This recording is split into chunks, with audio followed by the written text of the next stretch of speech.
Things are going to start happening to me now. You've done all the reading. You're a scholar, you're a professor. You've done all the reading. You've done the intellectual heavy lifting. More or less, eat shit and die. You wouldn't know a fact if it begged you all night long. Want to give the wrong impression, because I am very high. Ran up behind him with a hatchet. Smash, smash, smash. Yeah. Care. I'm a libertarian. What I'm getting is, Did you vote for Joe Jorgensen or Trump? Who? Joe Jorgensen. That was the perfect answer. Thank you. We're just gonna go from here, right? This is how it. All right. Okay, I'm here with Reed Coverdale, a delegate from Utah, and Toad. It's Toad Official on your badge too. I'm not gonna dox your name here. Yes, it is. Toad Official, a delegate from Massachusetts. Gentlemen, let's start with Reed Coverdale. Reed Coverdale. I don't know why I'm talking like a newsman here. How's been your experience so far? Yeah, it's been great. It started out a little tedious and boring, and I was questioning whether or not coming here was the right choice. But yesterday went really well. Today is going well, and it's been great to actually meet a bunch of people and network and also take this party over. So I'm happy. Yeah, keep the mic, and I'll talk into this one here. So, and hopefully this will work out. If it doesn't, I'm going to be disappointed. But when you first started this whole process, and you're there on Friday morning, did you have some thoughts back to Mark Claire saying, this is a shit show process, it's fruitless? Because I certainly did when they're talking about how they count ballots as an example. Do you have any of those thoughts yourself? Oh, yeah. I mean, I was thinking it's too bad Hans Hermann Hoppe or Rothbard never wrote a book about how to count, because then maybe libertarians could have achieved it. But right. Yeah, it was very, very depressing the first day, and I was having all sorts of, paleo libertarian thoughts. But yeah, glad I stuck it out. You, Toad, how about you?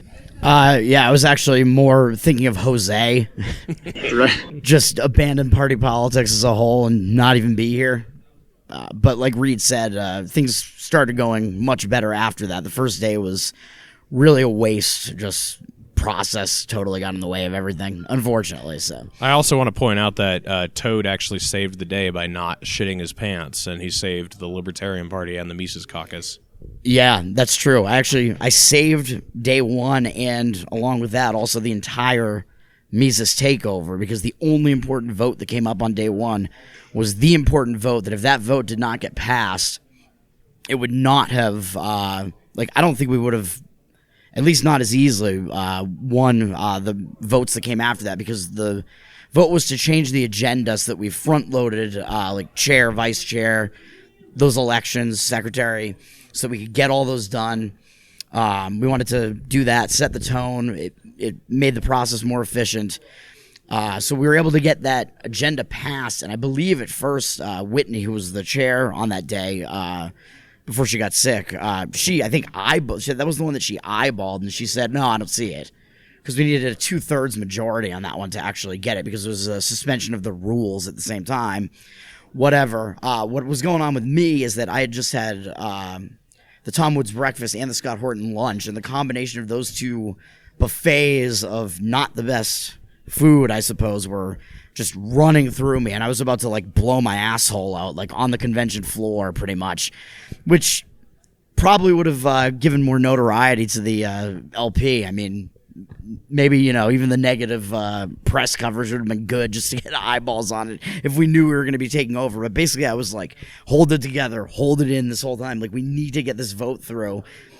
It wound up getting through, and it was a standing vote. So while we were doing it, somebody was walking around counting every single vote. I'm up there standing, and I'm kind of trying to walk off at the same time as I'm putting my number in, counting it, basically running off to the bathroom just to take a massive dump, just 'cause I can't even hold it anymore. I mean, not all heroes wear capes, You might have been wearing a diaper. Basically, Did you ever think of leaving it with the Radical Caucus? Your dump. Oh. I think he was going to give it to P. Nord, personally. Well, what's interesting is that, we have Alaska, I think, behind us, and they have a couple of Radical Caucus guys, so I could have just kind of leaned This is back and this is the story of the whole event. Yeah, It really is. well, so that vote, because I got that single vote in, that 2/3 vote literally passed by a single vote. It was less than 1%. So if I had not held it together, my bowel movements, if I didn't have bowel control, we might be fucked right now. That's the untold story, or well, now told, but the very unheard story. We should we'll discuss it on Tower Gang. I mean, of course. We will. It literally should have been unheard at all points. Reed, what do you think about his heroic behavior, his ability to? First of all, what did you eat at those buffets? Because this only sounds like your problem. The breakfast was like probably egg beaters, like some fake egg, mushy bullshit, and then like bacon, sausage, whatever. I mean, it was a fairly typical breakfast for me, other than the eggs were bad quality. So I think I'm going to pin it more on the lunch, where it was an Italian buffet, and being Italian, I had to have some of everything. So it's Caesar salad, multiple different pasta dishes, tortellini, chicken, all that shit. And then I had every single type of dessert that they had as well. Reed, your bowels, they holding steady? Are they Mises Caucus like or Yeah. They're takeover status, and all I gotta say is I could see why Toad's a libertarian, because he knows how to spin an abject failure into a win somehow. So. Right. Everyone else's bowels seem to be okay, but somehow it's heroic for you. Yeah, it's very libertarian. The Democrats and Republicans, they they're kicking ass all the time, and then we'll get 2%, and we'll somehow spin it into like, look at us go, and this is kind of what this story is like. So. All right. So one of the questions I want to ask you guys. So let's kind of get away from the convention stuff itself, but you guys kind of have some notoriety, especially you, Reed. You've had your channel's blown up and everything. What's it like being at this event, and maybe compared to some of the others? But are you getting recognized like all the time, and you get laid over that? Well, I only had sex with Toad. Unfortunately, I was saving myself for him. Did he recognize you though? Yeah, I mean, I get there's been well over 100 people who have. A lot of them want pictures, or I've been given literature that I'm supposed to read and have someone on my show. But it's almost annoying. Like, I mean, I like it for the first like 20 minutes, and then after that, it's like, okay, yeah, I'm a hero. I know, thanks, great, and then just moving on. I mean, yeah, I get recognized. I mean, some people probably just don't talk about it or come to talk to me, but I do have a decent number of people that come talk to me. We kind of just hang out. I mean, I just ignore Toad. I pretend he's not here. So it's what I get is mostly just like, yeah, I love the show, whatever. Like, I think you're fucking funny, and then I don't know, we just hang out and I talk to them about, I don't know, my pubes or something. Yeah, I was saying Toad is lucky that he has a libertarian audience, because I remember he was engaging an entire audience talking about the fact that his shower didn't work, and he had a mirror that was unfortunately positioned in regards to the toilet. And I remember thinking, like, anywhere else, they would punch Toad in the face and be like, dude, shut the fuck up. Nobody cares. But here, he has a captive audience, so. Well, yeah, I get really autistic when I'm talking about that voting diarrhea story, and when I'm talking about the weird shit that's going on in my hotel room, where I have a crooked toilet that's angled away from the wall, basically, and I don't know, it feels like you're shitting into some type of vortex. Just remember, when you're going through something tough in your life, that at least you're not in Toad's hotel room, because this is tough, but he's making it through it. Right, so. And at the same time, you're watching yourself shit, because the mirror's right there, and then it's kind of like, I don't know, it's this very weird situation where you don't even know, like, what's up, what's down, like, am I shitting on the ceiling? I'm not even sure. Very strange. Yeah, I'm almost speechless, but I've had some good shit stories myself, but we'll just go on. Who is the most interesting person you've met?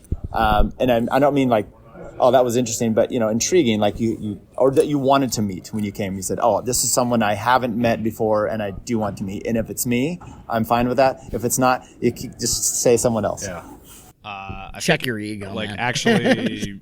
Getting to talk to, I was hoping to talk to Ron Paul or McAdams, but that just didn't work out. They were whisked away. Yeah. But you were actually part of this. Nick Gillespie, we got to talk to him for about half an hour yesterday. He's and right there. And he's right there, actually. Mm-hmm. So, yeah. Pretty exciting. Other than Toad, obviously. I wanted to, talk to Toad. Well, I excite Reed, so. It's true. Let's talk about the Nick Gillespie. So what was interesting is He's right behind us, but you asked him about why he wears the black jacket, which I thought was an interesting thing. And actually, it was your question, but I just asked him for you. So yeah, great job, by the way. But I found it was the question. I then asked him later on. By the way, there was some other funny stuff we talked about, but was the most interesting interview he had this weekend, and he said it was Michael Heiss, and he then gave some glowing. In a sense, I mean, he didn't say it was in a derogatory way. He said he was, strategic. He had a vision. He was really intriguing, and I thought that was good. And then I talked to Heiss later. I just introduced myself, and I told him that story, and he was flabbergasted in a sense because he thought he goes, I thought it went really bad. Nick was pushing back on me, but I don't think you don't necessarily have to have someone agreeing with you in an interview to have it go well. Yeah. No, I think I've actually always enjoyed Nick as someone who's just kind of interested in asking questions, and I think he'll say something on Twitter that some of us will think is cringe, and then people will create an entirely false persona. If they had been in that conversation, they probably would have been surprised by a lot of what he said, by how interesting and based he is. So. Yeah, I mean, I know as far as like the reason people, especially Nick, has been pretty reasonable, towards like our type of libertarian, I would say. Yeah, more so than most of the people over there. Yeah, he did make a comment too. He said he wanted Trump to win over Hillary. And Weissenmiller, I think Mueller is his photographer guy that does some video stuff. Yeah. I remember during the election, he was one that wanted Hillary to win. That was out, on reason. So it was interesting. Neither one of you went to the gala, right? Negative. No. How was after convention party and atmosphere stuff? Oh, it was great. Last night I went to there weren't too many people there. I went to a Spike Cohen get-together in a different hotel. That was cool. Oh, you did go to that? I did end up going, yeah. Uh-oh, animosity. Toad, were you not invited? I wasn't his +1. I think he was only allowed 1 +1, and he apparently replaced me with somebody else. Yeah, so. I'm going to keep that a secret who the +1 was. But also we got to witness Scott Horton saying that we should burn cops alive at the stake, and also and that was in the middle of Starbucks. So. Yeah, and also that we should shame them into suicide, which was pretty based. Yeah, that was pretty intense. It's and you wonder why he and Malice don't get along. So honestly, I know. Yeah. I mean, both nights were pretty cool. I mean, we had the Mises Bash on Friday night, which was awesome, of course. Unfortunately, we did not get to meet Ron Paul after he spoke for an hour, which is crazy for somebody his age. He's still able to do that and be like very coherent. And can you imagine Joe Biden getting up in front of that crowd and trying to, even if we weren't like jeering at him, trying to give a coherent talk for 40 minutes or whatever? I kind of want to see that because it would be fucking hilarious, but probably. So I brought my wife to this event. I mean, she's not in this event, but she's hanging around the hotel. She's bringing us food at any moment, hopefully. Nice. But so she came to the Ron Paul thing. She loved it, and actually some friends here from town, they interested in the Libertarian Party, so they came to it. Now, it wasn't an event for outside people necessarily because of awards and whatnot, but they were they loved the Ron Paul, and there's such you see that it's a cute little man that says such amazing stuff, and that his mind, especially you compare it to other Biden as an example. Yeah. It was inspirational. Who was your favorite in there? I mean, was it Ron Paul? My favorite speech was Dan McAdams, personally. I don't know who you thought. Mine, it's kind of also the answer to like who I was most excited to meet, I guess, because I've met a lot of these people before as well. Like I've met Dave Smith, Tom Woods, those guys. They were all there. They all gave like really good speeches. It was a great lineup. I had never met Zuby or Maj Touré before, so meeting both of them was really cool. I mean, Zuby comes from the UK, and I only know him because of his like anti COVID policy Twitter stuff, which I think is awesome, and he's a really cool dude.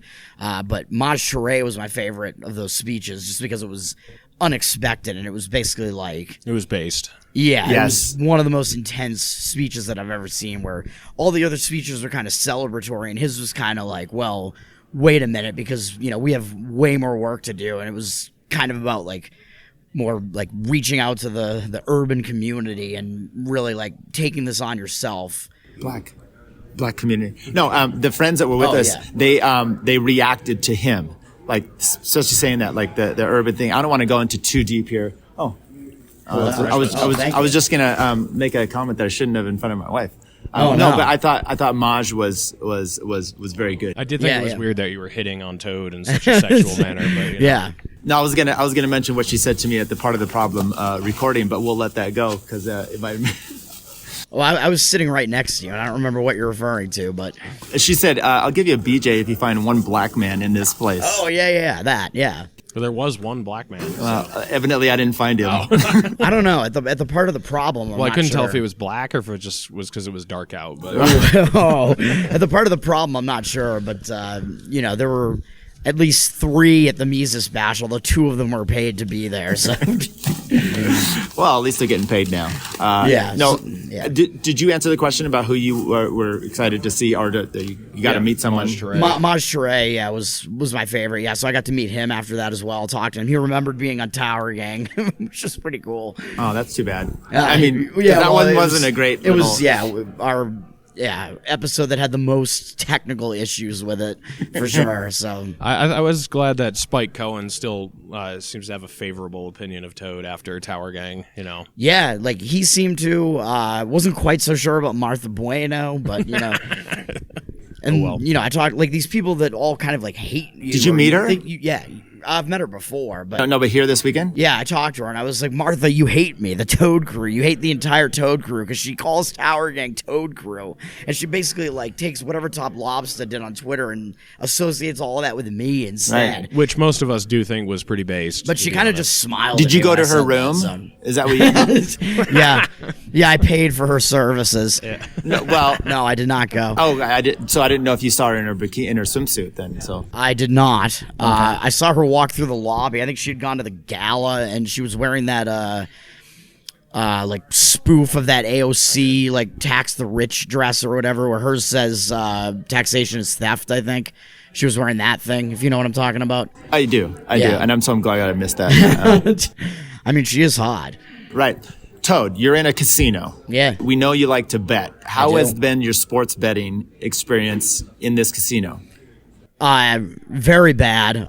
The Nugget is where we're at right now. I mean, I don't necessarily. Well, whatever. I'll say what I think. I'll shit on the Nugget. Their sports book. That's actually been part of your whole LNC experience, is shitting on the Nugget. I've had those issues with the room, the shower, whatever. The gambling aspect of it is terrible as well because I only play basically 2 games, the games that are actually skill-based. One is poker, and they have no poker at this casino at all, which makes no sense. You'd think at least they would have, like, cash poker tables around because they have so many tables for blackjack and other things, but no poker room either, and definitely not poker tournaments. The sports book is this really small sports book that has, like, 1 person at the ticket taking bets, and it seems like the guy's never there. He's always on break. So then you have to either use the machine that they have there or get the app. And you think, oh, well, that's pretty easy, right? Well, when you try to sign up for a William Hill account on those things, the app just doesn't work. Like the last part of the process is you have to verify by GPS that you're in the sports book, and that just hangs and it never works. The machine will never accept my license for some reason. So all of that is out. I made 1 bet the whole time we've been here at the ticket counter there, and I lost it on the Heat in whatever game it was, game 5, I think. So that my gambling has not been good, let's say. Although I continue to do online betting, and that's kind of just been typical of what I do. But I think it's been a slight loss there too since we've been here. Nevada, whores are legal. How's it been that experience for you? Has that been a shitty one as well? Either one of you, please. Well, Toad, he facilitates, or I facilitate him whenever I need to. Anyway. Are you saying you're his pimp? Yeah, actually. So, well, you see it during the tower. I mean, game. I sometimes have him, satisfy me too because he's pretty good at it. He's got some good wrist motion. See, this would have come in useful when we text the other morning. He's like, "Hey, do you want your dick sucked?" I'm like, "Sure, let's make this happen." Right. But then he wanted money for it, and I offered my LNC tokens. And then he said, those are shit. And I said, hey, so are your BJs. But then I asked for a reference, and he that's when he just said, fuck you. Yeah, that's true. But yeah, during we filmed the Tower Gang episode on Wednesday, as we usually do, and I was in my hotel room for it. Reed, who eventually found my hotel room, was also on most of the episode. But during that, Reed sent me a private escort. Sent a private escort to my hotel room door. So. Yeah. Wasn't that the other guy that was with you all? Yeah, David Iglesias, yeah. Yeah, very good-looking. Not so private anymore. Latino gay escort, yes. Yeah, interesting. You, Reed, are heading, you did your Utah stuff. You're heading to New Hampshire soon. Correct. I'm headed to your state real quick to do a little road trip through the Redwoods with a friend. Okay. And then I'm actually going to Houston, Texas to see Ron Paul. Hopefully I actually get to talk to him this time or get a picture. And then, back to Utah, packing up and hopefully arriving in the Granite State on June 15th. Yesterday morning I went downstairs and Ron Paul was down there with Daniel McAdams and Dave, and I was able to shake his hand. And he was trying to leave, but he was just, and McAdams was pulling him, but he just wanted to, I got to go, but he was shaking the hand, and super nice guy. So I think he had lift shoes though. Oh yeah. Anybody want to comment about that? Why, he was tall or what? No, I think I took a picture, and then someone, of course, blows up everything. You know how the internet does. Oh, yeah. And and he had some. He didn't look like physically he was in. Doing super great. He's a little fragile. Yeah, he's not tall, so I don't know. He might be doing something like that, but maybe it's something that helps him like walk or something, because he's. I actually think that's what it is. He's 90 something. He's definitely not able to walk very well. 87. Yeah. So like. When he spoke at the Mises Bash, Dave Smith helped him up to the stage, whatever. He was definitely sharp, like mentally, which, as Robbie has been saying in his stand-up routine, I think is probably not where you want to be when your body is like decaying, but mentally you like know that it's happening. Yeah. Yeah, I think it's funny when people meet you in person and they just pictured you a different height or whatever, because I honestly don't think about it that much when I'm talking to someone. But then, I meet Toad and, I look like Goliath next to him, or Tom Woods or something. It is kind of funny how that goes. But yeah, completely. When I first saw you guys, I thought Cole was tall. Just because he's got a big head. Maybe that's why it was. He's imposing on his... Because he was Fat Dave. You thought he was an imposing figure. And then as tall as Dave Smith. It really actually crushed me to find out he's not. No, he's like an inch or two taller than I am. Yeah, that's pretty bad. But... Yeah. I'm 5'6". He's probably like 5'7" or maybe 5'8". Yeah, he's pretty short. But yeah, Clint and I look like giants in the Tower Gang pictures, and then you meet us in real life, and we're just kind of like normal size. Well, yeah, and then last night, part of what we did last night, which was some of the post convention stuff that was fun. I was with 3 looming presences who were all way taller than me, and Clint, Reed, and especially Brian McWilliams, because we did an episode of his show on Lines of Liberty that's going to be out on Wednesday, and then all of us went over to the Mexican restaurant that's near here, and we tried to get a picture with Nick Sarwark there, and he turned us down. Or I tried to. Reed tried to. I think it had like 8 shots by that point. So everybody was drunk except me. I was pretty well juiced, and we walked into the restaurant, and we heard, "Hey, Nick's over at that table." I was like, "Great!" So we all got up. And I walked over, and I was pretty drunk, and I was like, I wasn't rude, but I was just like, "Hey, Nick Sarwark," and he's like, "Hello." I was like, "Reed Coverdale, would you take a picture with us?" And he's just like, "No, I'm eating tacos or something." Yeah, he was like, "Hi, Reed, no." It was pretty funny. I was like, "Okay, bye, Nick," and we just went and sat down and ate. But, so, have you had any negative experiences with anybody here? Nope. It's funny. Black Mutualist, he's a little bitch. He talks mad shit on Twitter, and then he meets me in real life, and he's all like, hey. So it's because I just destroy him if I want to. Well, yeah. He's like really an asshole on Twitter, and in real life, he's not like that. Like we actually like engaged in some like friendly debate, and he's a nice guy when you meet him in person. He's just wrong about many things. Yeah. What's the headband about? Oh, he's a rock-headed idiot. I don't know. Maybe I don't know. He channels his energy from the crystal that's on his head or something. He wears more of them on his wrist, which I don't know. Probably helps out his masturbation or something. I'm not really sure. Is that a problem? Like, let's say you're going to do 32 or even just 5 for a day. Do you take off the watch? You don't have a wedding ring, but would that come off?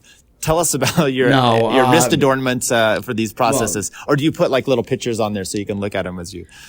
Depends where I am. No, but my watch is a Fitbit, and I wear that on my left wrist, and I'm right-handed, so I don't even think about it. So Whoa. So I'll do it with the watch on or off. So wow, that's commitment. What about surfing the internet though? Then do you change mouse? How does that work?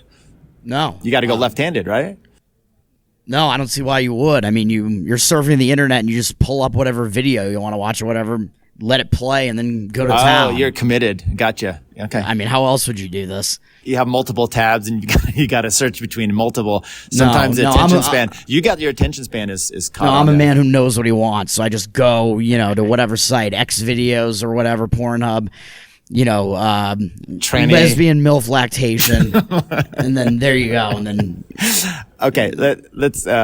I won't keep you guys too much longer because we got some food here, and then Reed's going to take off. But your podcast. Let's start with you, Reed. What's kind of your idea for this podcast going forward? Do you have any new changes coming for it, or is it just continue to do? Because I had a guy today. He came up to me and he said, "Hey, what's an idea for Libertarian podcast that's not happening out there? Are you thinking of doing any changes, or do you just want to continue with it?" No, I kind of like the direct. I mean, it is going to be different because I quit my job last Friday, so you won't be getting videos of me walking around the truck throughout the desert. I'm planning on getting another trucking job in November, but between now and November, I'm going to be working on Jeremy Kaufman's campaign. Oh, nice. I'm trying to help out with that as much as I can. Good. And Nice. then also, I'll probably be going to Freedom Fest if I can actually get a gig there. That's what I'm working on right now. And that's back in Vegas this year, Back right? in Vegas, which Yeah. would have been great if I still lived in Utah, but I'll be in New Hampshire, which is kind of far from Vegas. I'll have more time and I'll be a little bit more flexible in the coming months. So probably trying to set up interviews with people that, it doesn't need to be 10 o'clock at night after work is done anymore. That's kind of a pain, but focusing on a lot of the same stuff. I really like kind of the niche that my podcast has become. It's kind of for the working man, but also delving into a lot of foreign policy and a little bit of conspiracy theory stuff. And Hell so, yeah. it'll just keep on that trajectory. Any suggestions for people that are starting podcasts for like getting guests? I mean, are there some that have been Harass difficult? them on Twitter. Yeah, is it just that? I mean, I would say don't do one if you don't have anything interesting to say or any interesting questions. You got to have good questions for people, or you got to add something to it yourself. But if you have those things, then just go for it. Like I just started asking people, and that's how I ended up where I am now.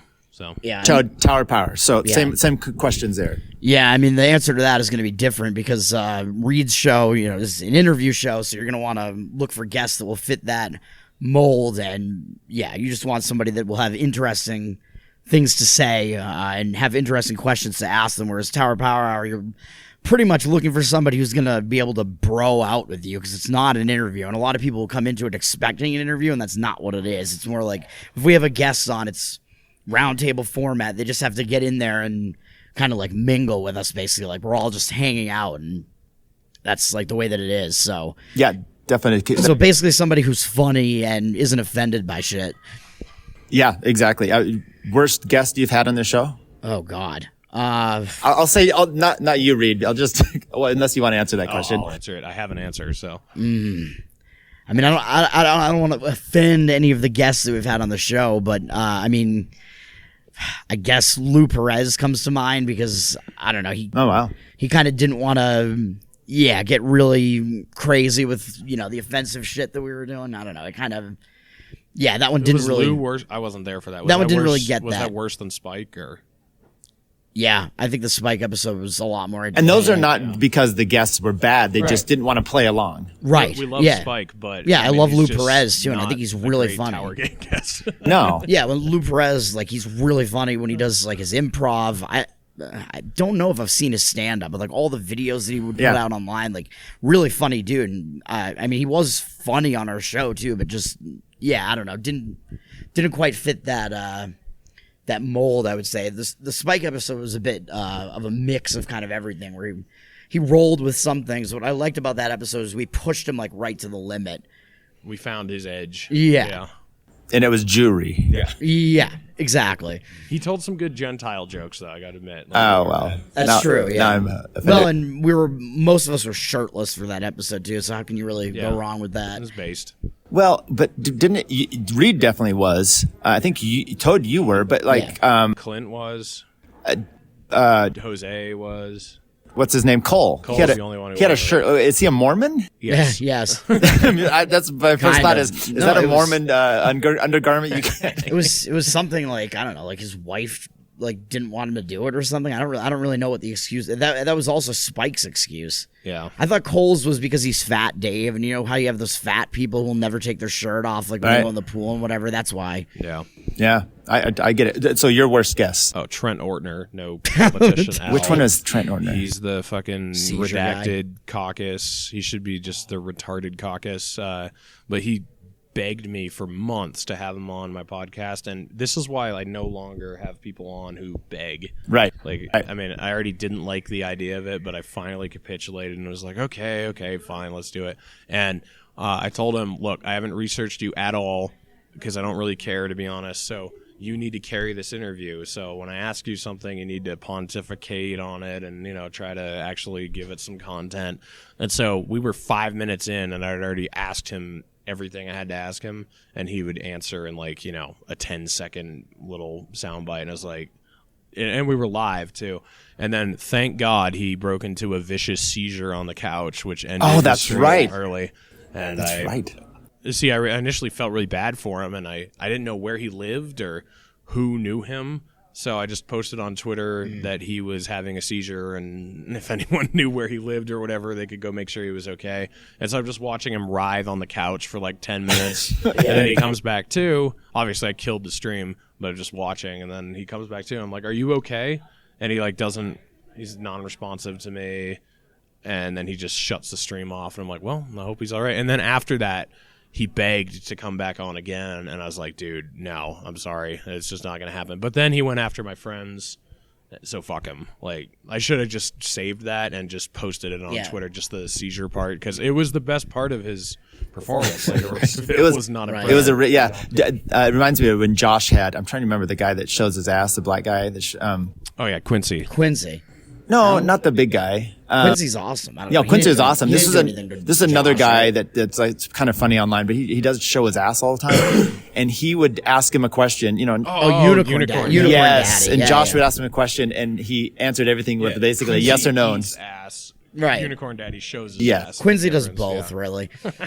Toad, so I need you to confirm something for me. Dave Smith, did he recognize me and say he watched my podcast?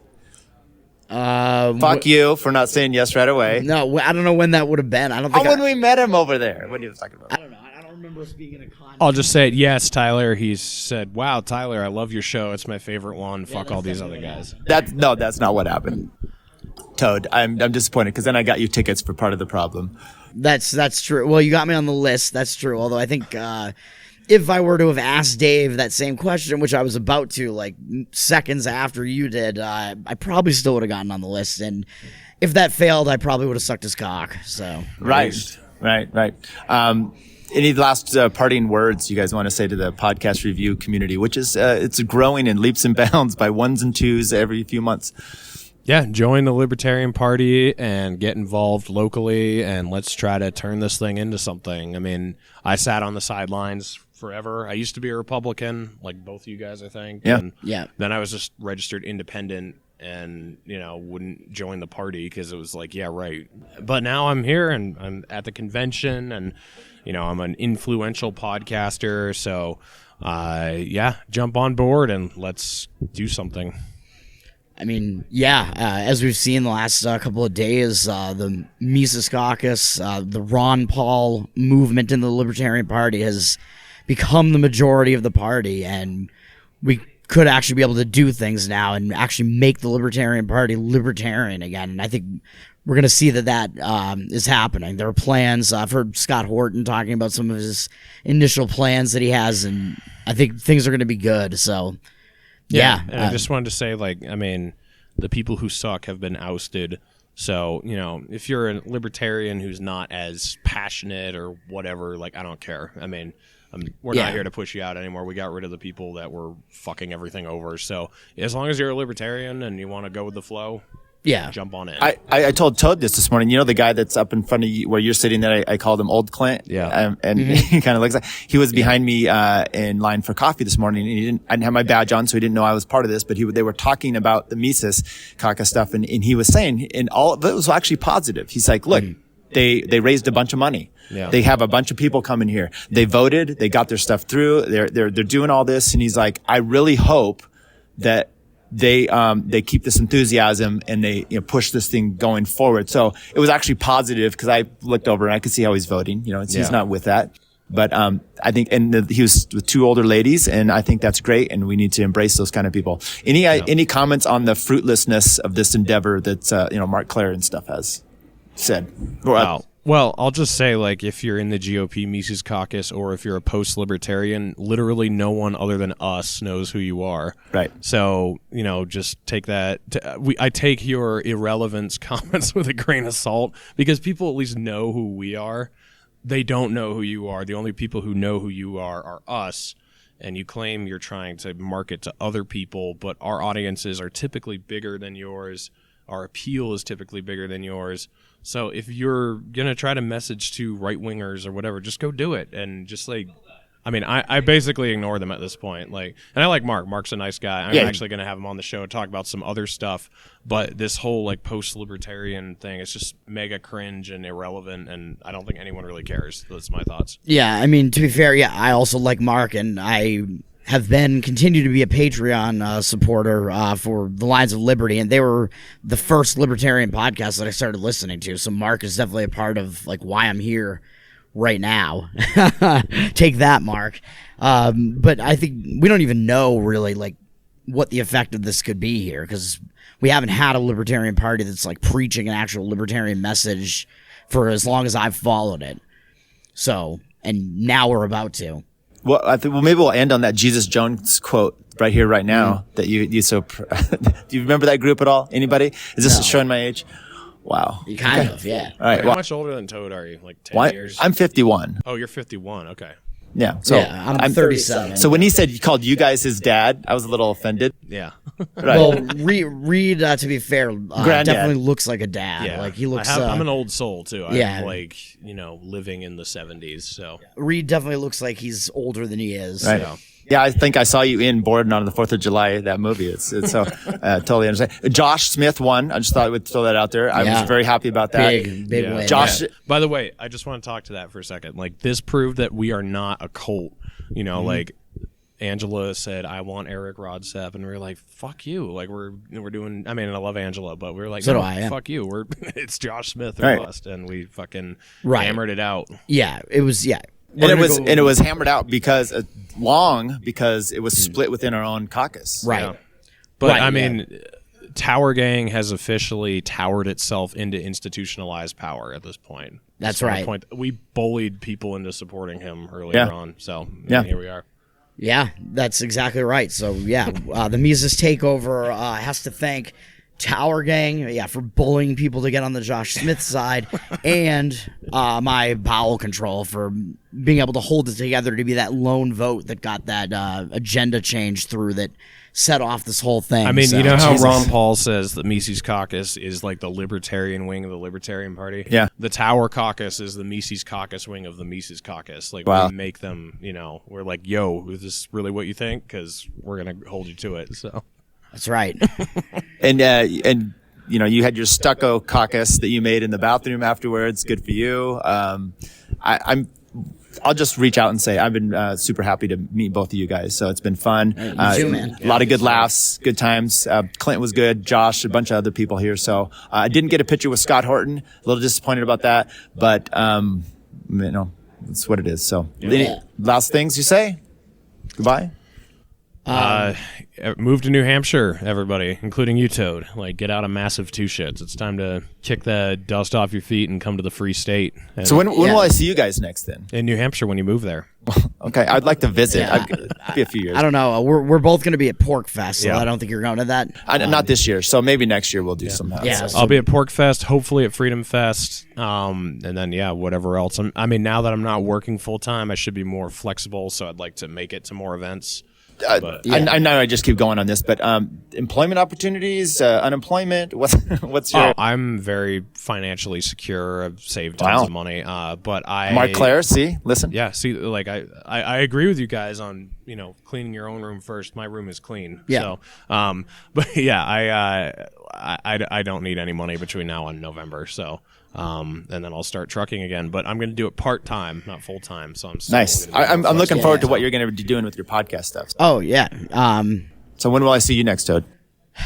Yeah, that I don't know, because beyond Pork Fest, I don't know what which would be the next Liberty event that I'll be. I don't think I'm going to make it to Freedom Fest. So closing words to add on to what Reed was saying, I will say that we have libertarianism is actually back in the Libertarian Party, and Josh Smith getting elected was actually enough for me to become a lifetime member of the National Party, which I did last night. So I would say get on board. And as far as the Tower Gang podcast, Tower Power Hour, Reed and I are both on that show, along with Clint, No Way Jose, and Fat Dave, a.k.a. Cole. We do an episode every Wednesday, and we are starting our June Conspiracy Theory Month, which is Alex Junes is what I've been calling it, and we have Crip Daddy, the legendary crippled comedian, coming on Wednesday to kick it off. So he's been a good get for you guys. Last question, and this one's mostly for Toad because I'm looking at Reed's hair and it's not possible. I've seen pictures of myself. My forehead is more and more prominent. So what's the process for shaving your head, and should I go for that right away? With the state that your hair is in right now, I would say you should not shave your head. Wow. Or maybe endorsement. Or you could go either way with it. Like if you look good bald, I could see doing that. Or I don't think your hair right now is bad. So the issue with my hair, it's not really what I was looking for, but thank you. I appreciate that. Yeah, sexy man. The issue with my hair was that I've always had thick hair. And it still remains that way for most of my head, except in the front part of it, it just all thinned.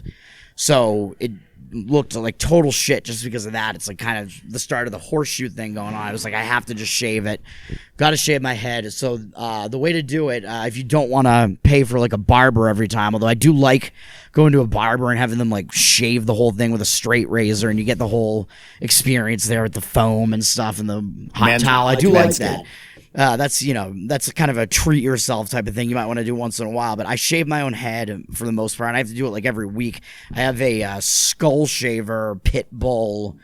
I don't even remember which make of it is, but it's a razor that's meant to shave your head. So it's got kind of 5 circular razor blades and arranged in kind of a circular pattern, and it sort of conforms to the shape of your head as you do it. It works pretty well for a quick shave. It doesn't get as close as you might like it, but when you have to do it every week like me, it's definitely a time saver, and it works pretty well. So that's what I do. Perfect. The only thing I'll say to Reed as we end here is there any part of your body that doesn't grow hair? Nope. It's a yes. So, yeah. All right. Well, thanks, gentlemen. Appreciate it. Thank you. Thank you. Yep. But she's back. Chick-fil-A is completely overrated. It's not that good. I prefer Zaxby's. I prefer Popeyes. Takes a tough man to make a tender forecast, Nick. And I guess that's me. Keep fucking that chicken. Should I vote for Dick Cheney on the Libertarian Party? Do I have an obligation to vote for Dick Cheney? I would say so. Yes. Did it work for those people? No, it never does. I mean, these people somehow delude themselves into thinking it might, but it might work for us. That one dude was like, not a podcast, I can't find it anywhere, and they don't have video. Oh, yeah, Peter Janke, yeah. Yeah, I blocked him. I'll do it. If he unblocks me, I'll... He'll buy your shirt if you unblock him, Bert. He's a wigger. Yeah, nothing cooler than a 49-year-old wigger. Yeah, I just started live streaming. Cut me some slack. I'm pretty high tech for a boomer. But For anyways, a boomer.